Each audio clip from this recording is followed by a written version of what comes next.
나는 전능하신 아버지 하나님 천지의 창조주를 믿습니다. 나는 그의 유일하신 아들 우리 주 예수 그리스도를 믿습니다.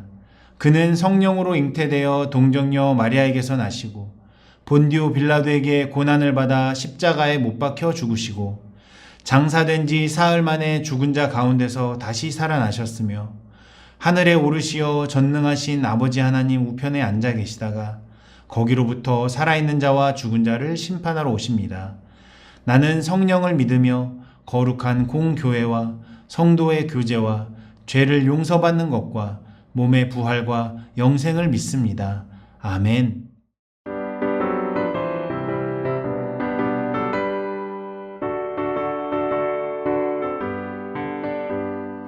우리들이 싸울 것은 혈기 아니요 우리들이 싸울 것은 육체 아니요 마귀 관세 맞서 싸워 깨쳐버리고 죽을 영혼 살릴 것일세.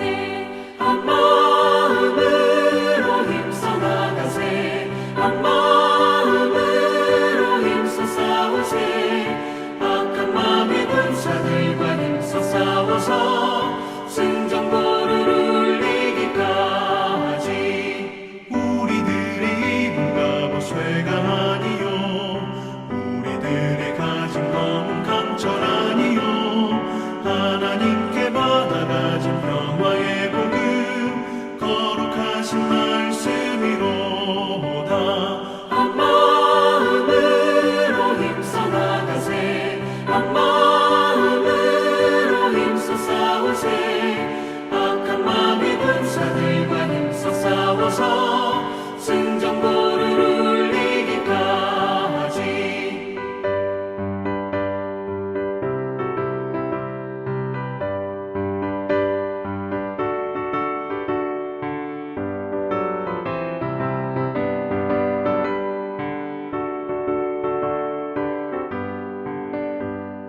악한 마귀 죄 아무리 강할지라도 우리들의 대장 예수 앞서 가시니 주저 말고 용감하게 힘써 싸우세. 최후 승리 얻을 때까지. 한 마음으로 힘써 나가세. 한 마음으로 힘써 싸우세. 악한 마귀 군사들과 힘써 싸워서 승전보를 울리기까지. 죄악 중에 빠진 사람 죄를 뉘우쳐 십자가에 달린 예수 믿기만 하면 위태한 데 빠진 영혼 구원 얻어서 천국 백성 될 것이니세. 한 마음으로 힘써 나가세. 한 마음으로 힘써 싸우세. 악한 마귀 군사들과 힘써 싸워서 승전보를 울리기까지.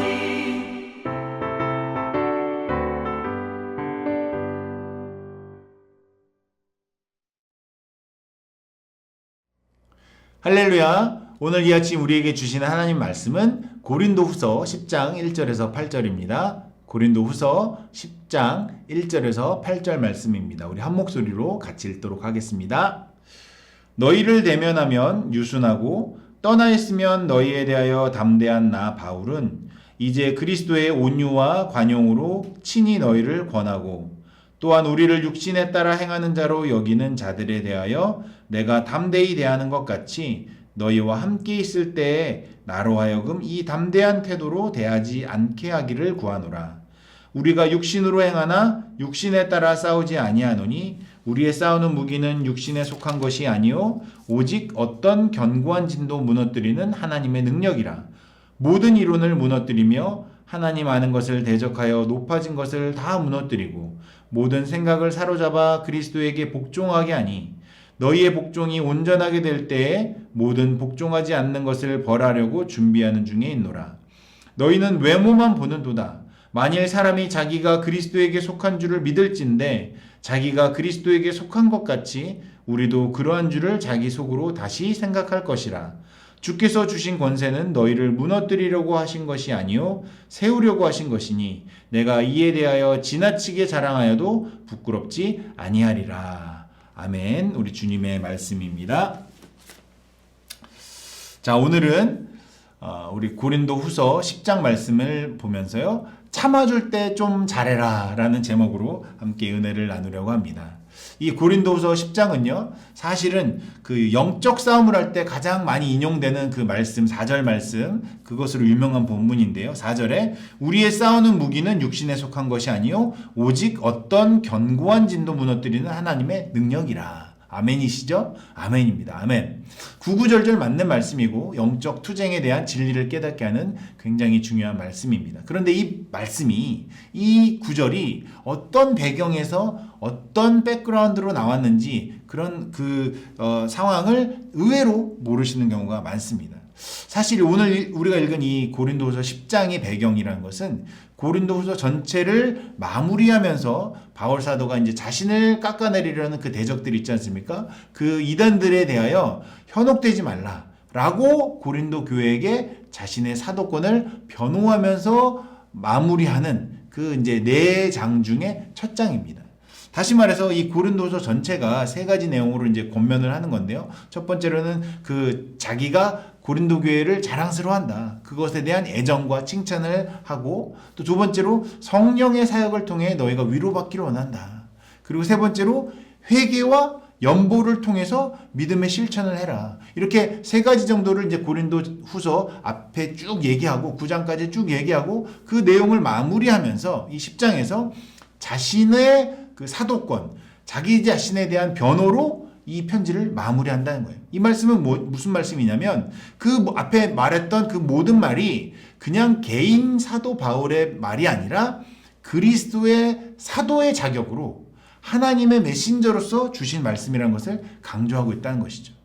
그러니까 이 말은 그 이단들, 그 대적들, 그 적대자들을 경계하라고 고린도 교회에게 주신 말씀인 동시에 그 대적들, 그 적대자들, 이단들에게 주는 엄중한 경고인 것입니다. 사실 언뜻 보면 자신을 그렇게 깎아내리려는 그 적대자들과 또 그것에 현혹되는 그 고린도 교회에게 이렇게 화가 나 있는 것처럼 들릴 법한 말인데 이 본문을 보면 그렇게 화가 나 있는 것 같진 않아요.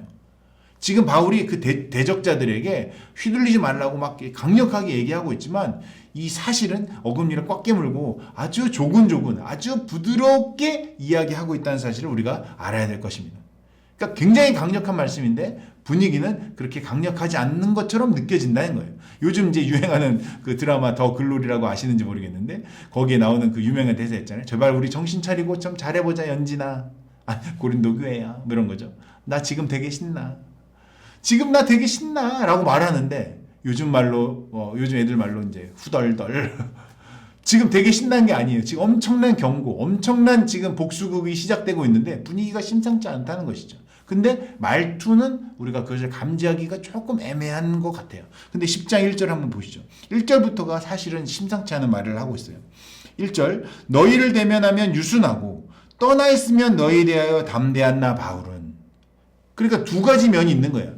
대면할 때, 직접 만날 때는 유순하고 부드럽고 참 세상 그렇게 좋은 사람 없는 것 같은 바울인데 떠나 있으면 편지를 쓸 때는 그렇게 강력하고 사자후를 발휘하면서 아주 그렇게 경고하며 질책하며 이렇게 한다는 것이죠. 그 나 바울은 이제 그리스도의 온유와 관용으로 친히 너희를 권하고 담대하고 아주 그렇게 불호령 같은 말을 하던 나 바울이 오늘은 내가 너희에게 그리스도의 온유와 관용으로 너희를 권하고 또한 우리를 육신에 따라 행하는 자로 여기는 자들, 그 악한 자들, 그 대적자들에 대하여는 내가 담대히 대하는데 그렇게 대하는 것 같이 너희와 함께 있을 때, 너희에게 대면할 때는 아까 유순하다는 표현했는데 너희에게 계속 유순하고 계속 온유와 겸손으로 온유와 관용으로 너희를 대하게 해라. 나로 하여금 이 담대한 태도로 그 대적자들을 대하는 그런 담대한 태도로 너희를 대하지 않게 하도록 너희가 한번 구해라 라는 말입니다. 이 말이 무슨 말입니까? 굉장히 무서운 말이에요. 바울은 지금 자기의 마음을 억누르고 지금 엄청 참아왔다고 말하는 겁니다. 대면할 땐 유순했는데 너희가 자꾸 내가 유순하고 부드럽게 말하니까 나를 물러보냐? 요즘 말로? 가만히 있으니까 가만히로 보이냐? 이거죠. 알고 보면 성경의 표현을 따르면 성경의 표현에 그대로 말하면 사도 바울은 담대한 사람이라고 했어요. 담대한 사람. 이 담대하다는 말이 그냥 우리가 아는 것처럼 그냥 뭐 용기가 있다 그런 말이 아니라 이 원래 헬라 원어로 보니까 사리오라고 돼요. 사리오. 이 말은 그 원래 영어로 보니까 bold 혹은 confident 이렇게 번역이 되어 있거든요. 우리가 요즘 쓰는 말로 가장 적합한 말로 하면 단호한, 강단 있는 뭐 이렇게 표현할 수 있을 것 같아요. 즉 나는 한다면 하는 사람이야. 단호한 사람이야.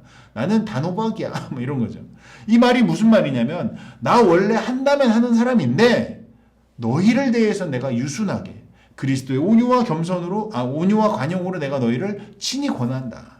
왜 그렇죠?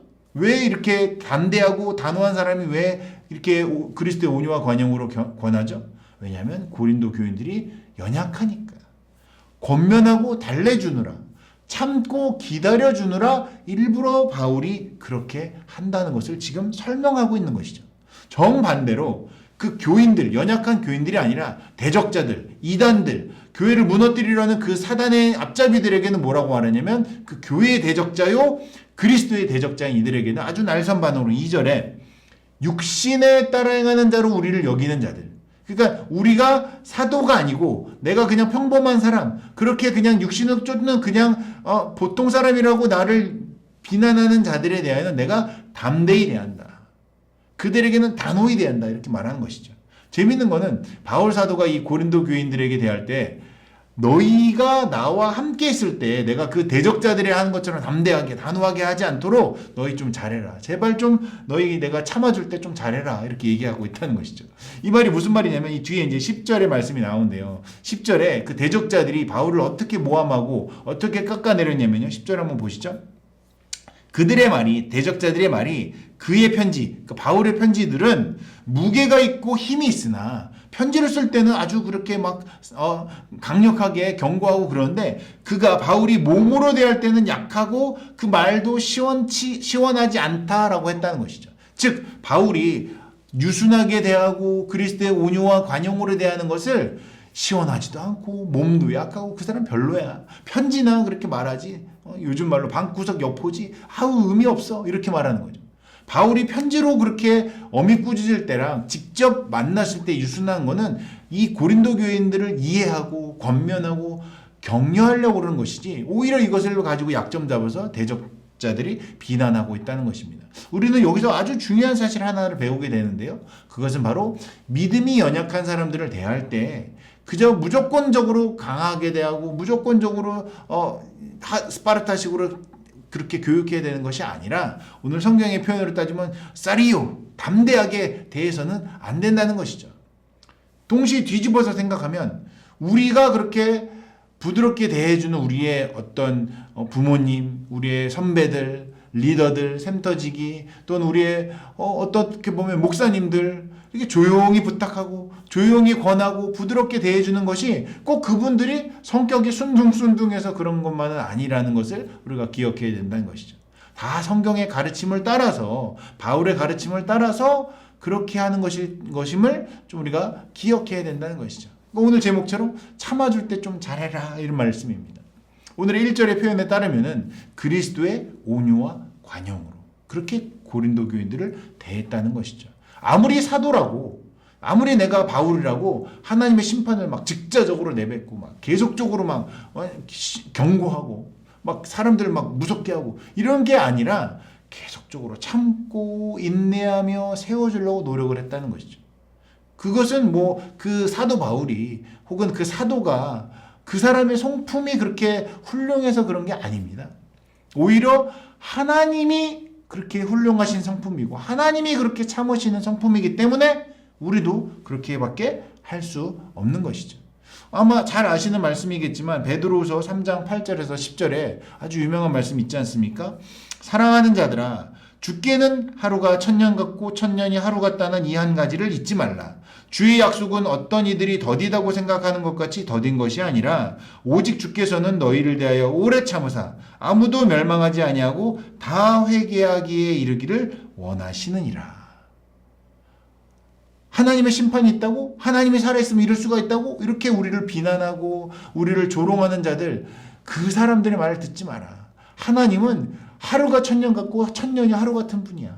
오래 참으사 아무도 멸망하지 않으려고 지금 다 회개하도록 기회를 주시고 참고 인내하시는 것이야. 이것이 오늘 우리 본문에 따르면 그리스도의 온유와 관용으로 서로에게 서로에게 회개할 기회를 주고 서로에게 또 돌아올 기회를 주는 것이 바로 우리가 취해야 할 태도, 그리스도의 온유와 관용이라는 것이죠.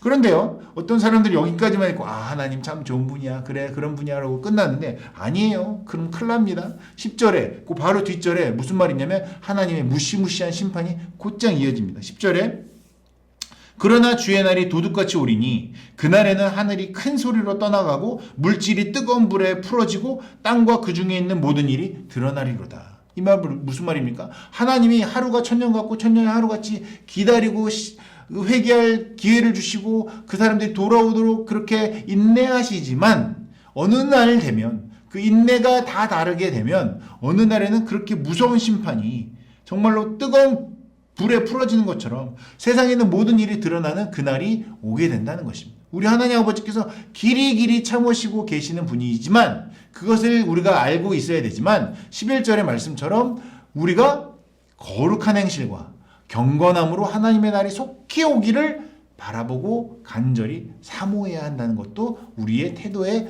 포함되어야 한다는 것입니다. 그러므로 하나님의 인내처럼 그렇게 하나님이 참으시는 것처럼 속마음은 아니지만 실제로는 그렇게 참으시는 그 인내의 하나님처럼 바울도 그 하나님을 닮아서 유순하면서도 담대한, 어떻게 보면 사람들이 보면 이중적으로 보일지 몰라요. 곁에 있을 땐 유순한데 편지로는 막 이렇게 사실은 약해서 그런 거야 이렇게 말하는 사람들이 봤을 때는 이중적이고 좀 모순적이처럼 보일지 모르지만 그 모습도 우리를 이해하려는 하나님의 모습을 닮아 우리가 그렇게 행하는 것임을, 바울이 그렇게 행하는 것임을 우리가 깨달아야 한다는 사실입니다. 자, 두 번째로 우리가 배울 수 있는 교훈은 무엇입니까? 바로 이 모든 하나님의 인내와 하나님의 참으심 뒤에는, 그 배후에는 치열한 영적 싸움이 있고 있다는 것입니다. 지금도 아주 치열한 싸움이 있다는 것입니다. 겉으로 보기에는 이 바울 사도가 한 명의 그 바울의 어떤 기질, 한 명의 그 성향의 문제처럼 보이기도 하지만 사실은 이 교회를 공격하는, 하나님의 이 무리를 공격하는 사탄의 무리가 있다는 거예요. 그 사탄의 무리와 바울을 위시한 그 하나님의 무리가 치열한 영적 싸움에서 이런 일들이 지금 발생하고 있다는 사실입니다. 앞서 말씀드린 것처럼 바울이 그렇게 담대할 수 있었던 것은, 그 대적자들에 대해서 그렇게 단호할 수 있었던 것은 이 싸움이 그냥 눈에 보이는 육신의 싸움이 아니라는 것입니다. 3절에 말씀드린 것처럼 어떤 견고한 진도 무너뜨리는 하나님의 능력으로 싸우기 때문에 바울이 그렇게 담대할 수 있었던 것이죠. 즉 하나님의 능력, 성령이 이끄시는 싸움이라는 것입니다. 이 말씀이 굉장히 중요한데요. 그 이유는 무엇이냐면 이 말씀은 눈으로, 즉 우리 인간의 눈으로 볼 수 없는, 즉 영적인 세계, 영적인 눈을 뜨지 않고서는 절대로 보이지 않는 말씀이라는 것입니다. 4절에 보면요, 모든 이론을 무너뜨리며 하나님 아는 것을 대적하여 높아진 것을 다 무너뜨리고 모든 생각을 사로잡아 그리스도에게 복종하게 하니. 세상의 모든 이론, 세상의 모든 가치관, 하나님을 대적하며 하나님을 무시하고 하나님을 조롱하는 모든 것들이 다 무너져서 결국은 그 모든 생각들, 모든 세상의 이 아이디어들이 다 하나님께로, 그리스도에게로 복종하는 날이 오게 된다. 너희의 복종이 온전하게 될 때 그 모든 복종하지 않는 것은 결국은 벌하려고 준비가 되어 있다. 즉 심판이 기다리고 있다는 사실입니다. 하나님의 능력, 즉 성령으로 우리가 이것을, 성령의 이끄심을 따라 싸우지 않는다면 그 세상의 모든 이론들과 하나님을 무시하는 그 세상의 가치들을 결코 우리는 이길 수가 없다는 것입니다. 결국은 세상에 무릎을 꿇느냐 아니면 그리스도에게 복종하느냐, 이 두 가지밖에 우리가 선택할 수밖에 없는 것이죠. 그 영적인 싸움, 종국에는 6절에 기록되고 있듯이 그리스도께 복종하지 않는 모든 것이, 그리스도에게 복종하지 않는 모든 것이, 세상에 무릎을 꿇는 그 모든 것이 벌을 받게 된다라고 경고하고 있다는 사실입니다. 그러므로 우리의 모든 갈등과 모든 싸움은 그 기저에 영적인 싸움이 있다는 사실을 늘 기억해야 된다는 것입니다. 만약에 최근에 내가 누군가와 아주 관계에 문제가 있다. 누군가와 좀 깨어진 관계가 있다. 상처가 있다. 즉 환대와 섬김, 구속받은 자로서 그렇게 사는 것이 아니라 누군가에 대한 미움과 증오가 내 안에 차오른다. 그럼 한 번쯤 의심해 봐야 되는 것입니다. 이것이 사탄으로부터 온 어떤 영적인 싸움으로 인한 어떤 나에 대한 유혹이 아닌가. 또는 요즘 팬데믹으로 인해서 좀 그 영적인 게으름에 빠져서 헤어나지 못한 사람들이 많지 않습니까? 요즘 젊은 친구들 말로 표현하면 이불 밖은 위험해. 이불에 쏙 들어가고 그 따뜻함에 취해갖고 나오지 않는 거예요. 위험하긴 뭘 위험해. 따뜻한 그 이불 하나도 박차고 나오지 못하면 그 영적인 나태함이 문제인 거죠. 그러므로 우리가 이 모든 영적인 싸움으로 발생된 세상의 문제들을 잘 분별해야 된다는 거죠. 요즘 담임 목사님이 강조하시는 것처럼 전 세계 여기저기 일어나는 그 말세의 징후들 있지 않습니까? 러시아와 우크라이나의 전쟁, 각종 기근과 뭐 자연재해들, 홍수, 또 요즘 북미에서, 미국에서, 또 토론토에서 총기 사고들로 인해서 서로를 향한 그 증오와 범죄들, 이 모든 것이 우리는 잘 모르지만, 세상의 눈으로 보면 모르지만, 믿음의 눈으로 보면, 영적인 눈으로 보면 결국은 사탄과 벌이는 영적인 전쟁 아래 크게 보면 그 안에 있다는 것을 결코 간과해서는 안 된다는 것입니다. 자, 그러면 우리를 보고 어떻게 하라는 것이냐? 우리가 어떻게 해야 되는 것이냐? 그 결론에 대한 힌트가 7절과 8절에 있습니다. 한번 보시죠. 7절에 너희는 외모만 보는도다. 그 겉모습만 본다는 것이죠.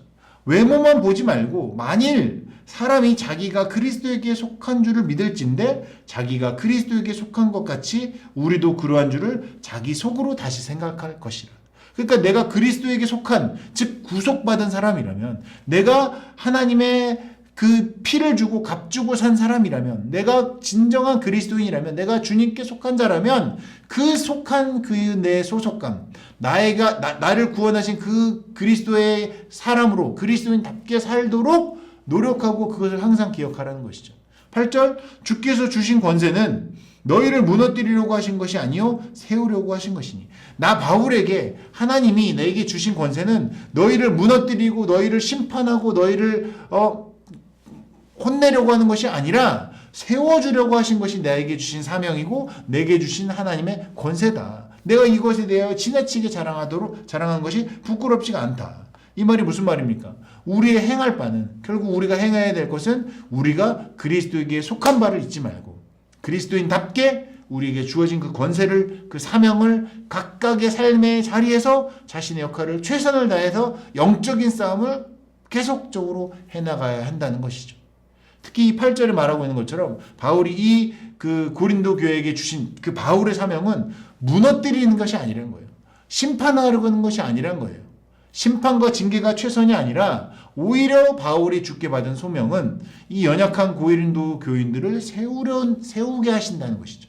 이 세운다는 말은 제가 얼마 전에 이제 그 고린도전서 14장 방언과 예언에 대해 설교할 때 언급했던 덕을 세운다. 그 헬라어 단어 오이코도메 기억나십니까? 그것과 똑같은 단어입니다. 세운다. 덕을 세운다. 교회를 세운다. 성전을 세운다. 이 말은 무슨 말이냐면 이 신자 간의 관계에서, 우리 교우 간의 관계에서, 크리스찬의 관계에서 원칙적으로는 벌을 주고 책망하고 또 서로 막 심판하고 이런 것이 우선이 아니라 먼저 세워주고 연약한 자를 일으켜주는 것이 더 중요하다는 뜻입니다. 아무리 교회가 덕을 세운다고 하면서 그렇게 막 서로를 비판하고 징계하고 서로에 대해서 막 깎아내리고 그런 것은 옳지 않다는 것입니다. 이 덕을 세워준다는 말을 한다고 할지라도 중요한 것은 우리가 고린도전서 14장에 말한 것처럼 덕을 세워주고 연약한 자를 세워줄 때 모든 것을 품위 있게 질서 있게 하라는 것도 우리가 꼭 그 지혜와 분별력이 반드시 동반되어야 할 것입니다. 그렇다면 이 바울이 개척하여 세운 이 고린도 교회에 덕을 세운다고 하면서 슬며시 가만히 들어온 그 양심도 없는 사람들 있지 않습니까? 그 대적들, 바울의 사도권을 공격하는 자들, 바울을 깎아내리는 자들, 그 사람들은 바울을 깎아내리고 자기 자신을 칭찬하기에 급급했다는 거 아닙니까? 그래서 바울은 그들을 향해서 한마디로 말해서 12절에 그렇게 이단의 가르침, 그렇게 자신을 세우려는 사람들, 그렇게 나를 깎아내리는 사람들 한마디로 지혜가 없도다. 지혜가 없도다. 세상 똑똑한 척 다 하지만 사실은 미련한 자일 뿐이라는 것입니다. 결론을 맺겠습니다. 사랑하는 여러분, 우리는 우리를 이 바라보시는 하나님의 그 지금도 인내하고 계신, 우리에게 회개의 기회를 계속적으로 주시는, 하루가 천년 같고 천년이 하루처럼 기다리고 계시는 그 하나님 아버지를 항상 기억해야 할 것입니다. 자만하지 말고 우리를 향해 심판과 담대함을 주장하는 것이 아니라 그 우리를 바라보시면서 그리스도의 온유와 관용으로 대하시는 그 자비의 하나님을, 그 하나님께 감사함을 잊지 말아야 할 것입니다. 또한 이 모든 죄악의 갈림길 뒤에 있는, 우리가 어떤 스트러글링을 할 때 그 안에는 반드시 영적 싸움이 있다는 것을 잘 분별해야 할 것입니다. 그리고 그 어떤 견고한 진도 무너뜨리는 하나님의 능력, 성령의 도우심을 의지해야 할 것입니다. 우리가 아까 불렀던 찬송가 350장의 가사처럼 한 마음으로 힘써 나가세, 한 마음으로 힘써 싸우세, 악한 마귀 군사들과 힘써 싸워서 승전고를 울리기까지. 예전 찬송가에는 일심으로 이랬는데, 일심으로, 한 마음으로. 이 모든 싸움은 혈과 육에 대한 것이 아니라는 것입니다. 마귀 권세와 싸워서 깨쳐버려야 되는, 우리 교회 공동체가 한 마음으로 일심으로써 성령의 도우심을 붙들고 겸손히 나아가야 한다는 것을 우리가 잊지 말아야 될 것입니다. 바라옵기는 이 모든 성령의 싸움을 싸우고 있는 우리 모든 영락의 성도들, 이 말씀을 기억하시면서 싸움에 최종적으로 우리가 승전고를 울리기까지 승리함으로 나아가는 우리 모든 성도님들 되시기를 주님의 이름으로 축원합니다. 기도하겠습니다. 사랑의 주님, 우리의 싸우는 무기는 육신에 속한 것이 아니요 오직 어떠한 견고한 진도 무너뜨리는 하나님의 능력인 줄 믿습니다. 세상의 헛된 이론과 탐욕적인 그 가치관에 휘둘리지 않게 우리를 지켜 주시옵소서. 오직 그리스도께만 복종하며 진리의 길을 꿋꿋이 걸어갈 수 있도록 우리를 인도하여 주시옵소서. 특히 우리가 죄의 길에 들어설 때, 그리고 우리가 대적들을 대할 때 우리가 담대함을 잊지 않게 하시고, 반대로 우리의 연약한 형제자매를 바라볼 때는 우리가 먼저 그리스도의 온유와 관용을 기억하게 하여 주시옵소서. 오직 하루가 천년 같고 천년이 하루같이 참으시는 우리 주님의 인내를 본받아 우리도 하루속히 회개의 자리에 나아올 수 있는 우리가 될 수 있도록 인도하여 주시옵소서. 모든 영광 주께만 올려드리며 예수 그리스도의 이름으로 기도하옵나이다. 아멘. 하늘에 계신 우리 아버지, 아버지의 이름을 거룩하게 하시며 아버지의 나라가 오게 하시며 아버지의 뜻이 하늘에서와 같이 땅에서도 이루어지게 하소서. 오늘 우리에게 일용할 양식을 주시고 우리가 우리에게 잘못한 사람을 용서하여 준 것 같이 우리의 죄를 용서하여 주시고 우리를 시험에 빠지지 않게 하시고 악에서 구하소서. 나라와 권능과 영광이 영원히 아버지의 것입니다. 아멘.